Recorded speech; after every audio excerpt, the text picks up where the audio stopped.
ठीक है भाई। तो गैस उस पर आके एड्सॉर्ब हो जाती है, तो ये किस टाइप का सोल्यूशन बन गया, गैस इन सॉलिड। ठीक है, इस टाइप के सोल्यूशन को गैस इन सॉलिड बोल देते हैं। अब इस चैप्टर में जो हम मेनली पढ़ेंगे ना, इस चैप्टर में हमने मेनली पढ़ना है लिक्विड सोल्यूशन के बारे में, सिर्फ लिक्विड सोल्यूशन के बारे में पढ़ना है इस चैप्टर में। ठीक है, ये इंपॉर्टेंट है, सर सिर्फ इसके बारे में। हाँ बोलो। सर गैस इन सॉलिड का सर कोई पार्टिकुलर एग्जांपल नहीं है? पर्टिकुलर एग्जांपल यही है, हाइड्रोजन गैस एड्सॉर्ब हो जाती है लेड लेड के ऊपर। ठीक है, या सर फिर मतलब कुछ जैसे gases solid in mineral. Solid में अलॉय था, तो सर गैस इन सॉलिड में भी कुछ पार्टिकुलर हो? पर्टिकुलर कुछ नहीं होता है इसमें, इसमें जैसे तुम ये लिख सकते हो, solution of solution of hydrogen in palladium. Palladium एक मेटल होती है, उसके ऊपर हाइड्रोजन गैस ट्रैप हो जाती है, तो ये एक सोल्यूशन हो गया। या फिर हाइड्रोजन गैस प्लेटिनम के ऊपर भी ट्रैप होती है, ये भी एक सोल्यूशन हो जाता है। ठीक है, या फिर कुछ मिनरल्स होते हैं उसके ऊपर भी गैस कुछ ट्रैप हो जाती है अलग अलग टाइप की। ठीक है, तो ये एक पर्टिकुलर एग्जांपल इसको मान सकते हो तुम। ठीक है। ओके। ओके। हम्म। अच्छा, नेक्स्ट अगर देखें हम,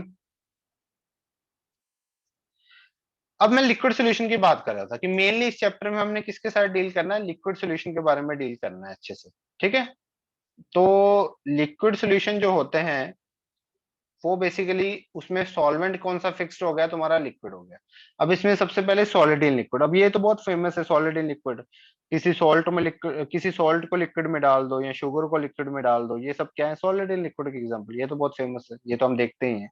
लिक्विड इन लिक्विड की भी फेमस है, अल्कोहल को वाटर में डाल दो, बेंजीन को टॉलन में डाल दो।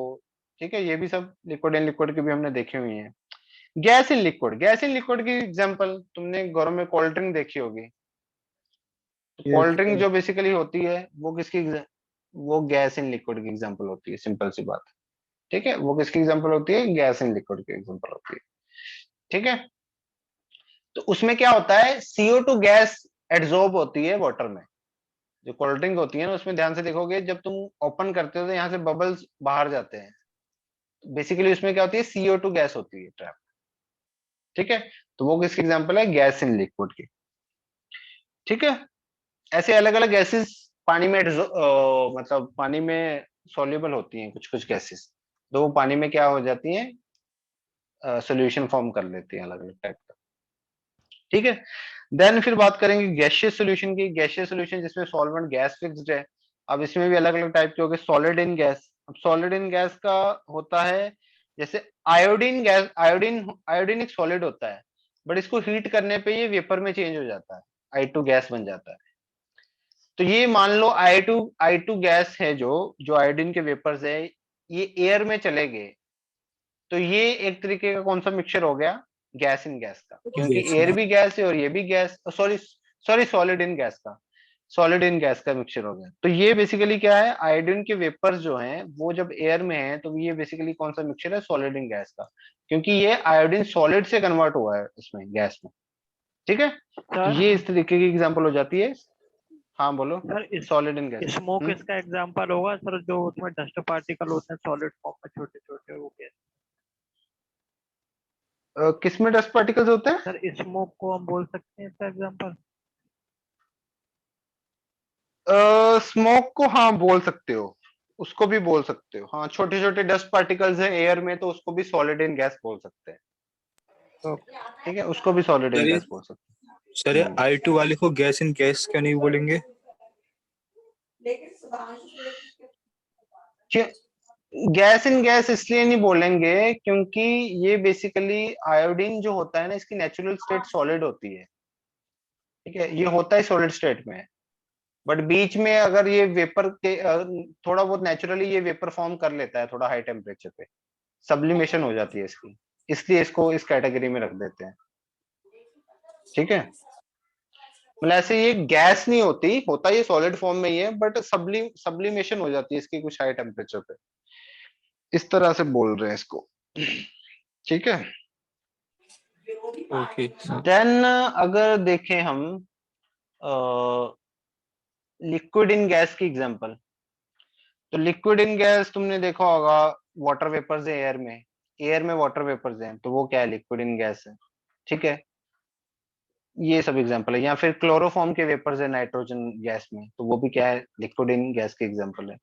और गैस इन गैस तो बहुत ही, इसके लिए बहुत सारे एग्जांपल है। ऑक्सीजन प्लस नाइट्रोजन है हमारे एयर में ही, तो ये बेसिकली क्या है, दो गैसेस आपस में मिक्स हो रखी हैं, तो ये क्या है, गैस इन गैस के एग्जांपल है। मतलब जो एयर है वो बेसिकली क्या है, गैसियस मिक्सचर ही तो है हमारा, तो वो गैस इन गैस की हो जाएगी। ठीक है, तो ये बेसिकली एक छोटी सी क्लासिफिकेशन है, इतना कुछ इसका काम नहीं है, इसके बेस पे कोई क्वेश्चन नहीं आता, कोई कुछ नहीं होता, बस एक जनरल तुम्हें पर्सपेक्टिव देना था कि किस किस टाइप के सोल्यूशन हमारे नेचर में एग्जिस्ट कर सकते हैं। बाकी इसकी कोई एग्जांपल रटने की जरूरत नहीं है, इसमें कोई ज्यादा दिमाग लगाने, इसका कोई क्वेश्चन नहीं आएगा पेपर में कहीं भी नहीं। बस थोड़ा सा एक जनरल पर्सपेक्टिव देना था, और इसमें जो है वो लिक्विड सोल्यूशन इस चैप्टर में हमने डिटेल में पढ़ना है, इसके बारे में, लिक्विड सोल्यूशन के बारे में। क्लियर है भाई? Yes sir.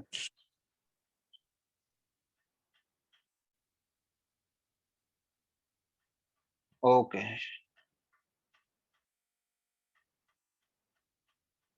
ओके चलो, ठीक है, चलो लिख लो इतना। हो गया। हो गया? यस सर, हो गया। चलो आगे बढ़ते हैं।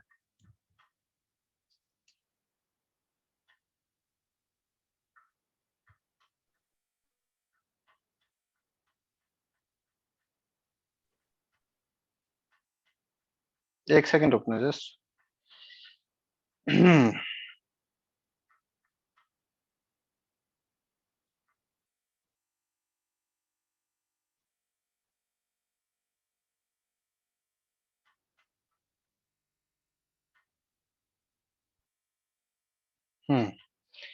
चलो, अच्छा, एक एक दो डेफिनेशन जो हमारी बची हुई हैं, जैसे कि एक डेफिनेशन होती है सैचुरेटेड सॉल्यूशन। सैचुरेटेड सॉल्यूशन क्या होता है भाई? सैचुरेटेड सॉल्यूशन, तो इसकी डेफिनेशन लिख लो। सैचुरेटेड सॉल्यूशन होता है solution in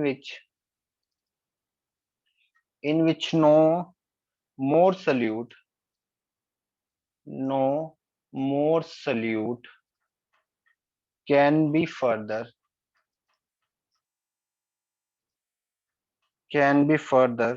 dissolved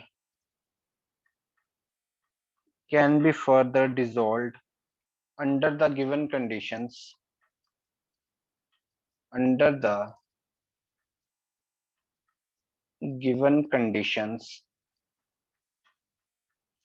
of temperature and pressure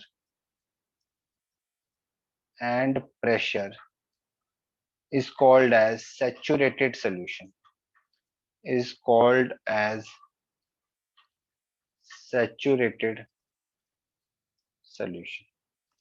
तो सैचुरेटेड सोल्यूशन क्या होता है, देखो भाई, मान लो मेरे पास कुछ पानी था, कुछ अमाउंट ऑफ पानी था, जैसे कि हमारे हमारे पास 500 ml पानी था। ये तुम घर पे भी कर सकते हो, जो चीज मैं अभी बताने वाला हूँ।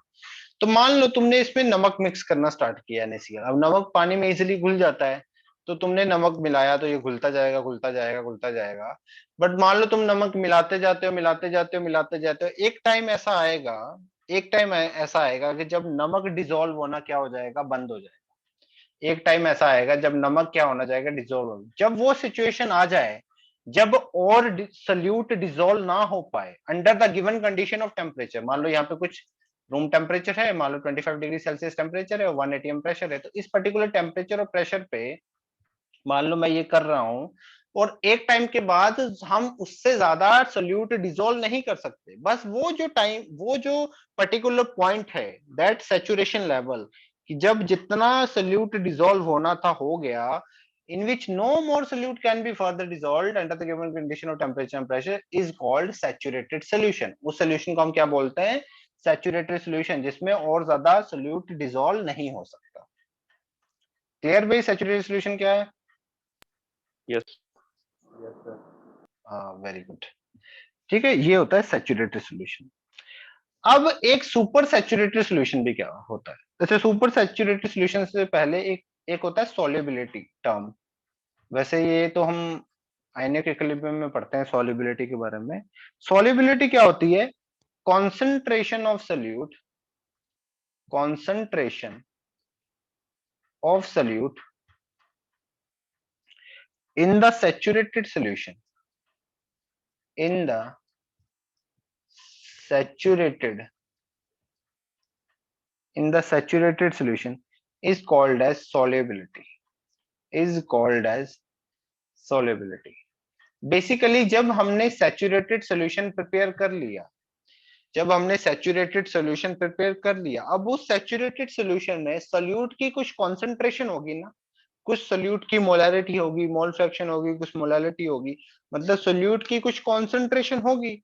उसी सॉल्यूट की कॉन्सेंट्रेशन को इन द सैचुरेटेड सॉल्यूशन हम क्या बोल देते हैं? सॉल्युबिलिटी बोल देते हैं। तो मान लो मैंने कोई सैचुरेटेड सॉल्यूशन प्रिपेयर किया, उसमें सॉल्यूट की कॉन्सेंट्रेशन 5 है और मोलैरिटी क्या होती है? Moles per litre. तो बेसिकली उसकी सॉल्युबिलिटी अगर तुमसे कोई पूछे तो क्या हो जाएगा? 5 मोल्स पर लीटर। कहने का मतलब कि 5 मोल सॉल्यूट के डिसॉल्व है 1 लीटर ऑफ सॉल्यूशन। ठीक है, तो कॉन्सेंट्रेशन ऑफ सॉल्यूट कोई इन सैचुरेटेड सॉल्यूशन हम सॉल्युबिलिटी बोल देते हैं। ठीक है भाई, दिस इज सॉल्युबिलिटी। नेक्स्ट जो डेफिनेशन है that is super saturated solution. Next is super saturated solution. अब ये सुपर सैचुरेटेड सॉल्यूशन क्या है? देखो भाई, इसकी भी डेफिनेशन पहले लिख लेते हैं। Solution in which concentration of solute,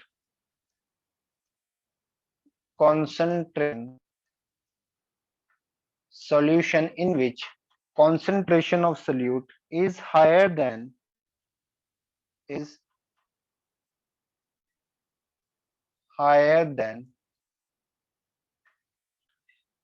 the saturated solution, is higher than the saturated solution under same conditions, under same conditions is called as super saturated solution, is called as super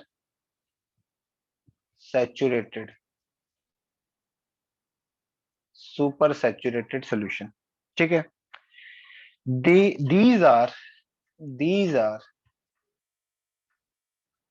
metastable, these are metastable। Metastable का मतलब है temporarily stable होते हैं। एक बार लिख लो फिर मैं समझाता हूँ मीनिंग क्या है इसका। टेम्पररली स्टेबल होते हैं मतलब टेम्परेरी तौर पे स्टेबल होते हैं। On disturbing the solution, on disturbing the solution or on disturbing the solution, that is by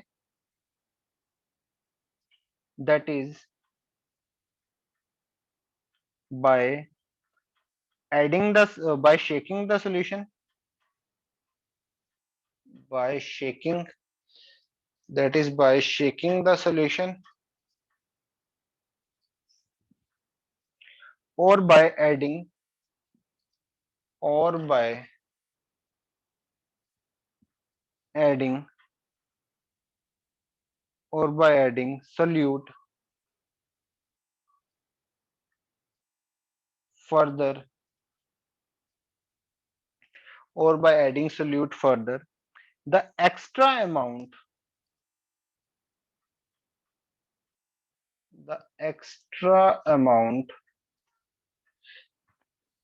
the extra amount of solute will be precipitated. The extra amount of solute will be precipitated.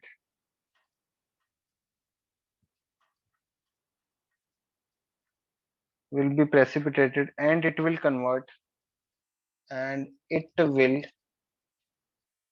convert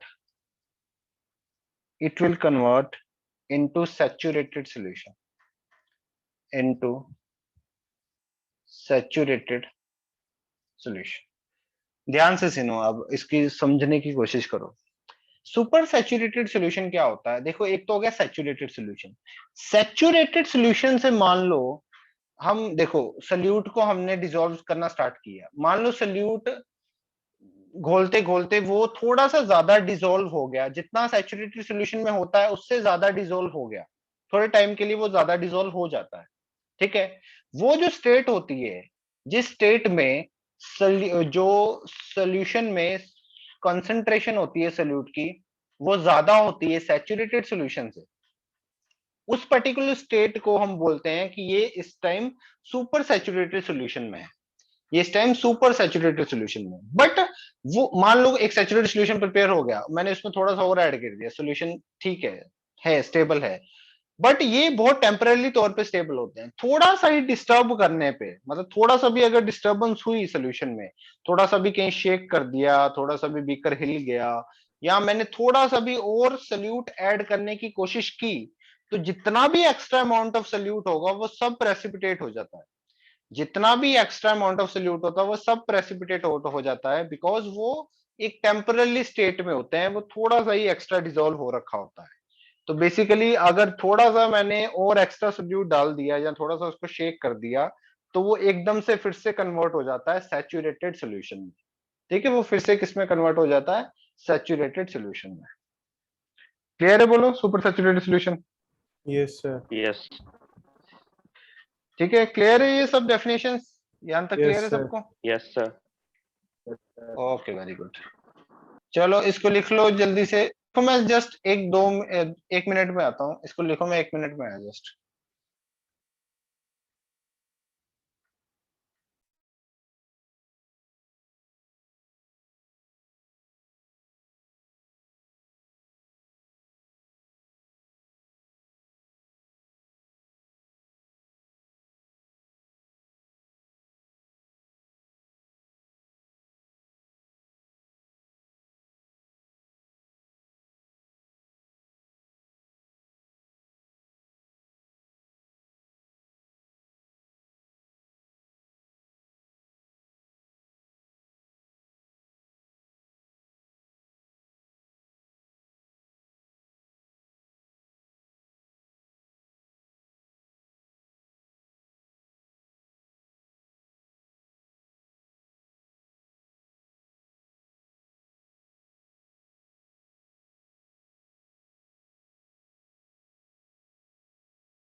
चलो अभी आगे बढ़ते हैं।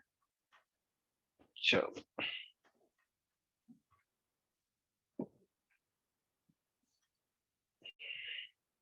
लिख लिया सबने? Yes, sir. ठीक है भाई। तो नेक्स्ट अब करते हैं,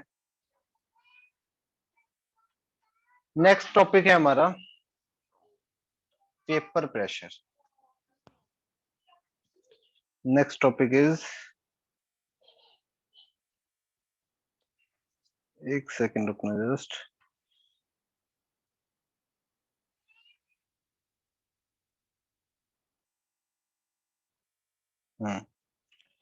सो नेक्स्ट टॉपिक हेडिंग डाल दो vapour pressure. Vapour pressure,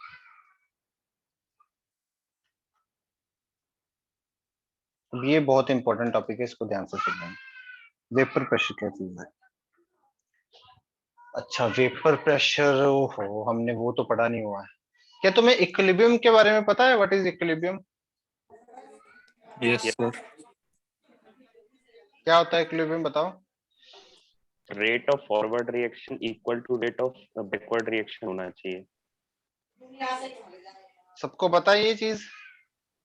Yes, sir. Yes, sir.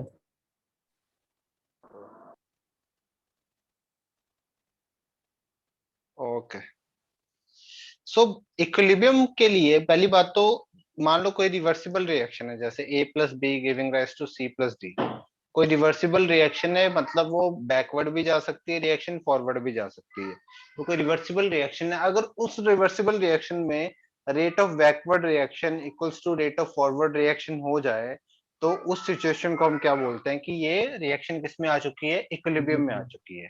ठीक है, ये रिएक्शन किस में आ चुकी है, इक्विलिब्रियम में आ चुकी है। अब देखो इक्विलिब्रियम का क्या यूज था इसमें, वो मेरे को बताना था।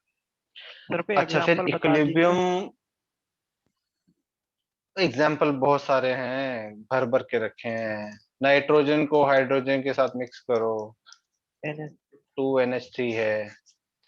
ठीक है, एग्जाम्पल की तो क्या है ये इसमें, ये भी इक्विलिब्रियम, मतलब ये सब इक्विलिब्रियम शो कर सकते हैं, जो भी रिएक्शन रिवर्सिबल रिएक्शन है वो सब इक्विलिब्रियम शो कर सकते हैं। ठीक है, यस सर। और 11th में 2 चैप्टर्स हैं, तुमने पता नहीं 11th में किया क्या है, मेरे को तो नहीं समझाती। एक चैप्टर है केमिकल इक्विलिब्रियम, एक चैप्टर है आयनिक इक्विलिब्रियम। तो ये पूरा दोनों चैप्टर में इसके बारे में बहुत डिटेल में पढ़ते हैं, इक्विलिब्रियम होता क्या है। ठीक है, समझ में आई बात? यस तो सर। ठीक है, चलो Yes. कोई बात नहीं। 11th में तो हम पढ़े नहीं, चलो अब पढ़ लेंगे, कोई बात नहीं। ठीक है, इक्विलिब्रियम समझ में आया सबको? अब देखते हैं इक्विलिब्रियम का यूज क्या। अच्छा, इक्विलिब्रियम तो समझ में आ गया। पार्शियल प्रेशर पता है क्या होता है? पार्शियल प्रेशर सर किसी पार्टिकुलर गैस का जो प्रेशर हो जैसे किसी पर्टिकुलर गैस का जो प्रेशर होता है, मतलब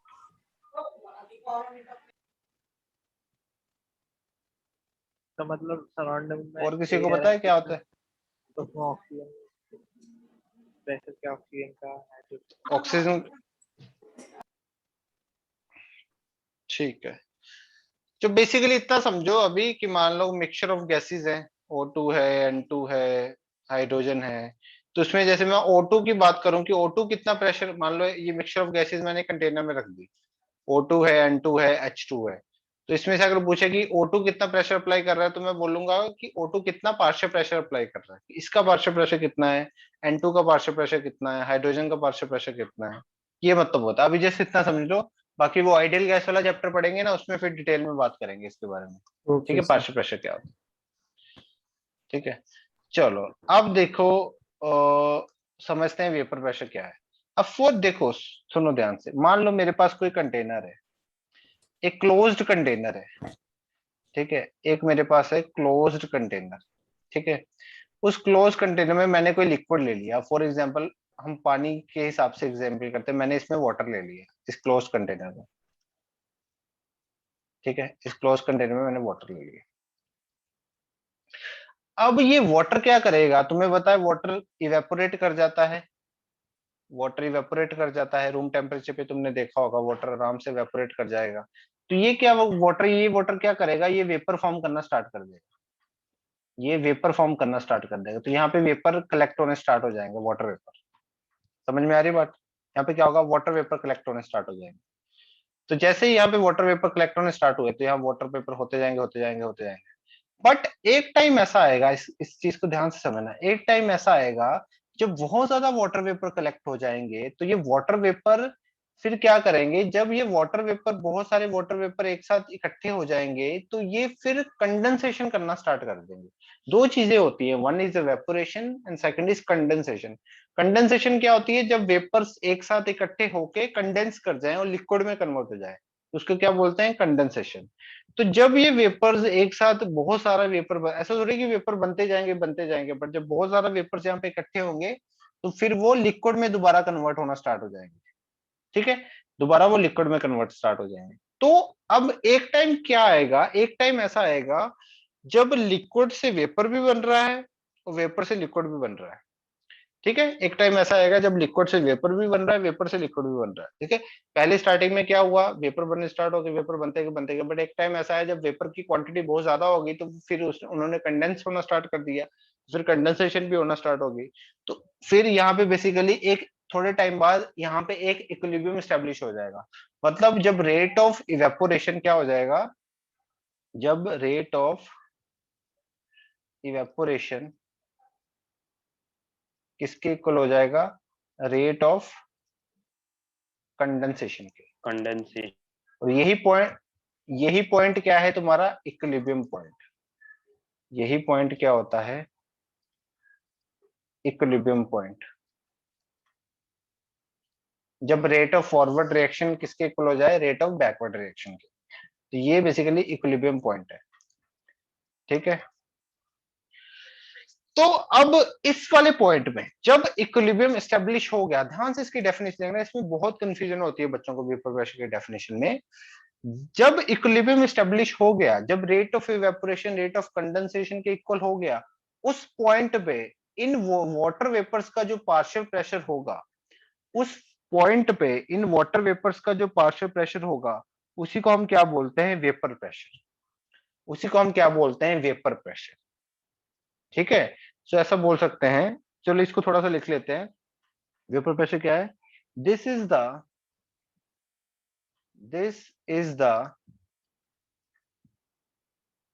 pressure exerted by vapor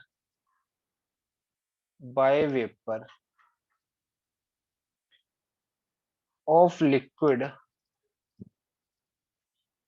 at equilibrium। ये EQM जो लिखता हूं मैं, ये इसका मतलब equilibrium, at equilibrium। that means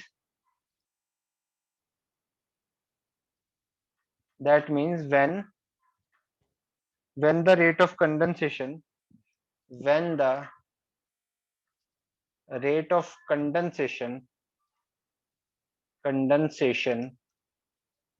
becomes equal to the rate of evaporation। तो जब रेट ऑफ कंडेंसेशन और रेट ऑफ इवेपोरेशन इक्वल हो जाता है, तब जो वेपर प्रेशर एक्सर्ट करते हैं, उसी को हम क्या बोलते हैं, वेपर प्रेशर। उसी को हम क्या बोलते हैं, वेपर प्रेशर। समझ में आ गई बात, वेपर प्रेशर क्या है, सर क्लियर सब? हाँ बोलो। सर रूम इस प्रोसेस का सर रूम टेम्परेचर पर होना जरूरी है या किसी भी टेम्परेचर पर हो सकता है? किसी भी टेम्परेचर पे हम डिफाइन कर सकते हैं इसको, किसी भी टेम्परेचर पे कर सकते हैं, और सर कोई भी लिक्विड हो? ठीक है। अलग, हाँ कोई भी लिक्विड हो, कोई भी टेम्परेचर हो, हर एक टेम्परेचर पे डिफाइन कर सकते हैं, बट शर्त ये है कि उस टेम्परेचर Equilibrium पे पर। वो थोड़े बहुत वेपर तो फॉर्म करे। अब मान लो तुम बहुत ही लो टेम्परेचर कर देते हो, मान लो तुम -50 डिग्री सेल्सियस कर देते हो, तो उस टेम्परेचर पे वेपर ही नहीं फॉर्म हो पाएंगे। तो कुछ ऐसा टेम्परेचर हो जिसपे एटलीस्ट वो वेपर तो फॉर्म कर सके, ठीक है। तो उस पॉइंट पे -50 पे बेसिकली वेपर ही नेग्लिजिबल फॉर्म करेगा, ठीक है। इसका बहुत सारी चीजें करेंगे, टेम्परेचर पे कैसे डिपेंड करता है, उस पे कैसे डिपेंड करता है, ये सब चीजें अभी करेंगे, बहुत डिटेल में इसको पढ़ना है वेपर प्रेशर को, ठीक है, कि टेम्परेचर पे कैसे डिपेंड करता है, उस पे कैसे डिपेंड करता है, ये सब चीजें कवर करेंगे, ठीक है। तो ये बेसिकली है कि जो ये प्रेशर एक्सर्ट करते हैं ये vapours at equilibrium when rate of condensation become equal to rate of, that is vapour pressure. Simple सी चीज है, ठीक है। तो कहने का मतलब है, जैसे बेसिकली हो क्या रहा है यहाँ पे, अगर देखूं तो H2O लिक्विड इक्विलिब्रियम में है किसके, H2O गैस के, ठीक Yes, है। sir. H2O लिक्विड इक्विलिब्रियम में है H2O गैस के।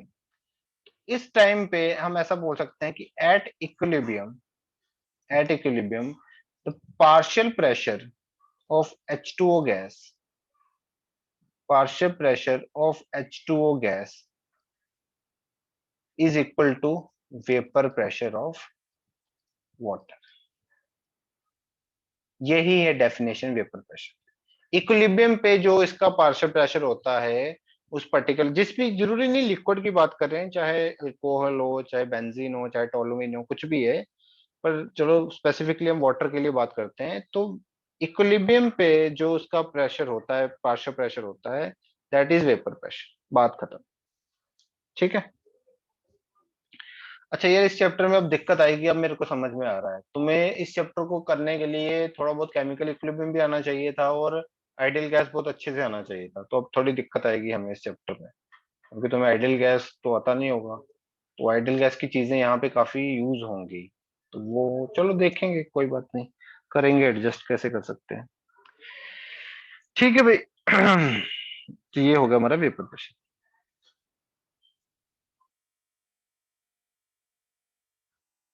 इसकी एक और डाल के डेफिनेशन लिखते हैं, जिससे तुम्हें थोड़ा सा और क्लियर होगा। इसको और डाल के लिख लो, है वैसी थोड़ी सी अलग है, और डाल के। This is the pressure, vapour pressure की डेफिनेशन है। This is the pressure, this is the pressure exerted by vapor, exerted by vapors at saturation, at saturation, when the gas or air above liquid, when the gas or air above liquid becomes saturated, becomes saturated by the vapors, by the vapors of that liquid, by the vapors of that liquid।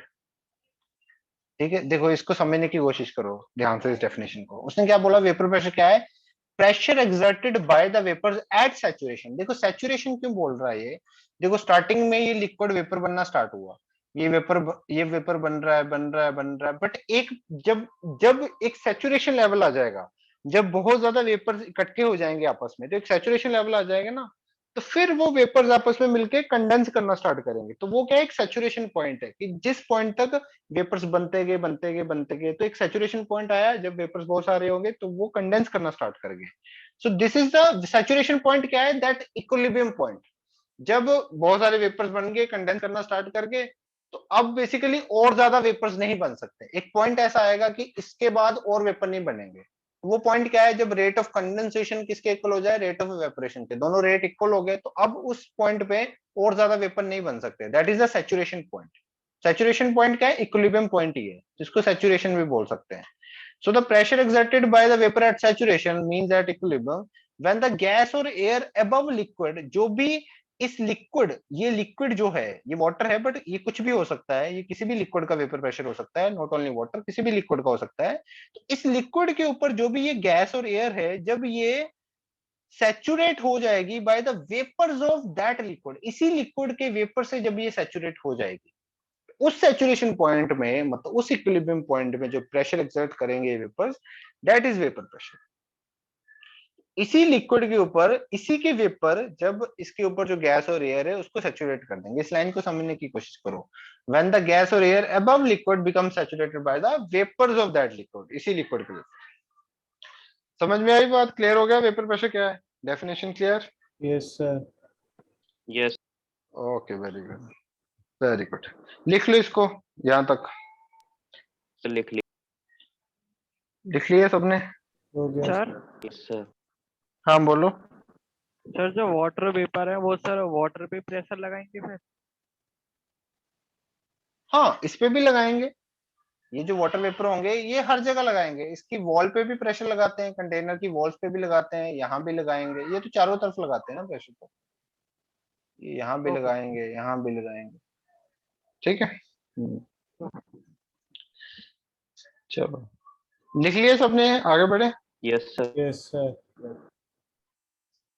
चलो, तो आगे जो है वो हमें देखना है कि वेपर प्रेशर किस किस पे डिपेंड करता है। सो यहाँ पे लिखो, vapour pressure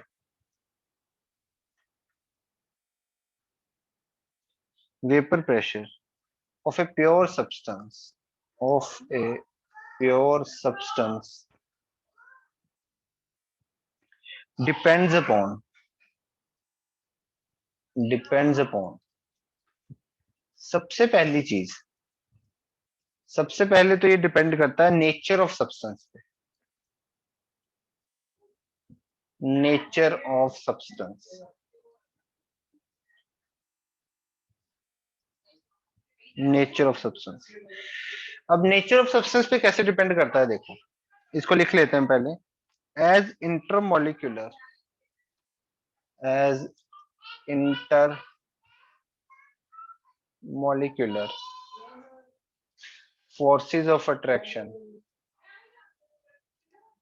as intermolecular forces of attraction increases, increases, vapor pressure, vapor pressure decreases, vapor pressure decreases। अब इस पॉइंट को समझने की कोशिश करो, देखो क्या होता है ना, मान लो मैं अलग अलग लिक्विड को कंपेयर करके देखता हूं, मान लो इसमें, इस बीकर में मैंने रख दी इथेनॉल, एथेनॉल, यहां पे रख दिया वाटर। तो क्या होता है ना, इसमें क्या है, इथेनॉल के छोटे छोटे मॉलिक्यूल्स है, यहाँ पे वाटर के छोटे छोटे मॉलिक्यूल्स। अब ये वाटर के मॉलिक्यूल्स के बीच में भी आपस में एक फोर्स ऑफ अट्रैक्शन होगी, इंटरमॉलिक्यूलर फोर्स ऑफ अट्रैक्शन होगी, और यहाँ पे इथेनॉल के मॉलिक्यूल्स के बीच में भी आपस में क्या होगी, इंटरमॉलिक्यूलर फोर्स ऑफ अट्रैक्शन होगी। अब जिस सब्सटेंस में ये intermolecular force of attraction strong होती है, जिस सब्सटेंस में ये intermolecular force of attraction strong होती है, बेसिकली वो उसका जो वेपर प्रेशर होता है वो कम होता है, उसका वेपर प्रेशर क्या होता है, कम होता है। वो क्यों कम होता है, देखो अगर ये intermolecular force of attraction strong होगी, अगर ये intermolecular force of attraction strong होगी, तो ये मॉलिक्यूल वेपर नहीं बनना चाहेगा, ये ऊपर नहीं जाएगा, ये वेपर मुश्किल से बनेगा, आसानी से नहीं बनेगा वेपर। ठीक है, मतलब हम बोलते हैं ना कुछ लिक्विड ज्यादा वॉलेटाइल होते हैं, कुछ कम वॉलेटाइल होते हैं, जैसे तुमने सुना होगा कि पेट्रोल काफी वॉलेटाइल होता है। तो जैसे कई बार तुमने Yes, देखा sir. होगा कि पेट्रोल की टंकी खुली मत रखो, ऐसे बोलते हैं उड़ जाएगा। जैसे Yes, अल्कोहल sir. के बारे में भी ऐसा बोला जाता है कि ढक्कन खुला मत रखो, उड़ जाएगा। वो इसलिए बोलते हैं कि ये वो काफी वॉलेटाइल होते हैं। वॉलेटाइल क्यों होते हैं, क्योंकि इनके बीच में इंटरमॉलिक्यूल फोर्स ऑफ अट्रैक्शन कम होती है, जिस वजह से ये आसानी से वेपर में कन्वर्ट हो जाते हैं। तो जो आसानी से वेपर में कन्वर्ट हो जाएगा वो ज्यादा वेपर प्रेशर एग्जिस्ट करेगा, क्योंकि उसमें ज्यादा वेपर फॉर्म हो सकते हैं, तो वो ज्यादा वेपर प्रेशर एग्जिस्ट करता है। और अगर यहाँ पे कंपैरिजन करेंगे वाटर, वाटर में इन कंपैरिजन टू इथेनॉल वो फोर्स ऑफ अट्रैक्शन क्या होती है, ज्यादा स्ट्रांग होती है, तो इस केस में वेपर प्रेशर क्या होता है, कम होता है। सो यहाँ पे तुम एग्जांपल के तौर पे लिख सकते हो, इथेनॉल हैज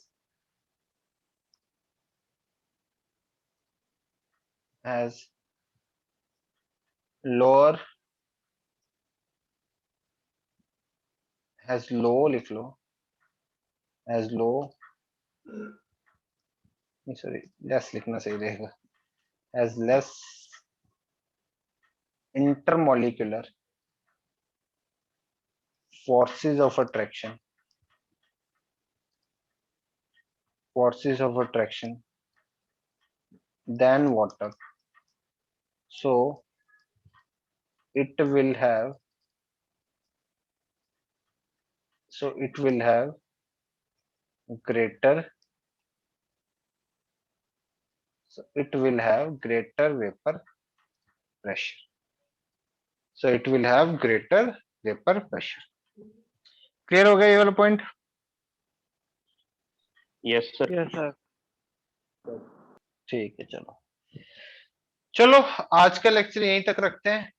नेक्स्ट इसके जो पॉइंट्स है कि वेपर प्रेशर जो प्योर सब्सटेंस का होता है वो और किन किन फैक्टर्स पे डिपेंड करता है, नेक्स्ट लेक्चर में उसकी बातचीत करेंगे। आज यहीं तक रहने देते हैं कि नेचर ऑफ सब्सटेंस पे वो कैसे डिपेंड करता है। ठीक है, तो Okay. इसका होमवर्क तो मैंने दे ही दिया है, होमवर्क तो आई थिंक मैंने दे दिया है।